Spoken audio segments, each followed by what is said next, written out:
விடாமுயற்சி படத்தின் ஷூட்டிங் விறுவிறுப்பாக நடந்து வருகிறது. விடாமுயற்சி திரைப்படம் இறுதிக்கட்டத்தை நெருங்கிவிட்டது. அஜித் சீக்கிரம் இந்த படத்தை முடித்துவிட்டு அடுத்து இயக்குனர் ஆதிக் ரவிச்சந்திரன் இயக்கத்தில் தன்னுடைய 63வது படத்தில் நடிக்கவுள்ளார். ஏகே 63 படத்தை ஆதிக் ரவிச்சந்திரன் காமெடி என்டர்டெய்னராக எடுக்கவுள்ளதாக கூறப்படுகிறது. இப்படத்தின் கதை பற்றிய ஒரு செய்தி இணையத்தில் தீயாய் பரவி வருகிறது. அதாவது இப்படம் 80 காலகட்டத்தில் கிராமத்தில் நடக்கும் ஒரு கதையாகத்தான் இருக்குமாம். 80 காலகட்ட ரெட்ரோ ஸ்டைலில் அஜித் இப்படத்தில் நடிக்கப் போகிறாராம்.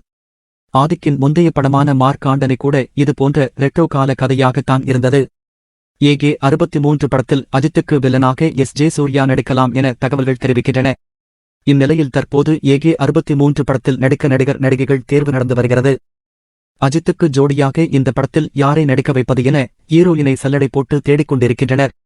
அதற்கான லிஸ்டில் சமீபத்தில் கோலிவுட்டிற்கு புதுவரவாக வந்திருக்கும் 4 நடிகைகள்தான் உள்ளனர். முதலாவதாக தற்போது தளபதியின் கோட்படத்தில் கதாநாயகியாக நடித்துக் கொண்டிருக்கும் மீனாட்சி சவுத்ரிதான் இருக்கிறார். அடுத்ததாக சமீபத்தில் மகேஷ் பாபு நடிப்பில் வெளிவந்த குண்டூர் காரம் படத்தில் கதாநாயகியாக நடித்த தெலுங்கு நடிகை ஜெயலீலாவிற்கு அஜித்துடன் ஜோடி போட வாய்ப்பு இருக்கிறது. அதைப்போல் சீதாராமன் படத்தில் நடித்த நடிகை மிருணாள் தாக்கூர்.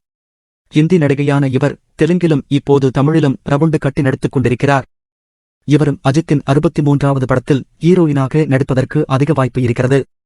மிருணாள் தாகூர் இந்த படத்தில் நடிக்கவில்லை என்று சொன்னால் அதன் பிறகு கங்குவா படத்தில் சூர்யாவிற்கு ஜோடியாக நடிக்கும் பாலிவுட் நடிகை திஷா பதானியை ஏகே 63 படத்தில் கதாநாயகியாக நடிக்க வைக்க யோசித்துக் கொண்டிருக்கின்றனர். இந்த 4 புதுவரவு நடிகைகளில் ஆதிக் ரவிச்சந்திரன் அஜித்துக்கு சரியான கதாநாயகி இவர்தான் என யாரை தேர்ந்தெடுக்கப் போகிறார் என்பதை பொறுத்திருந்து பார்ப்போம்.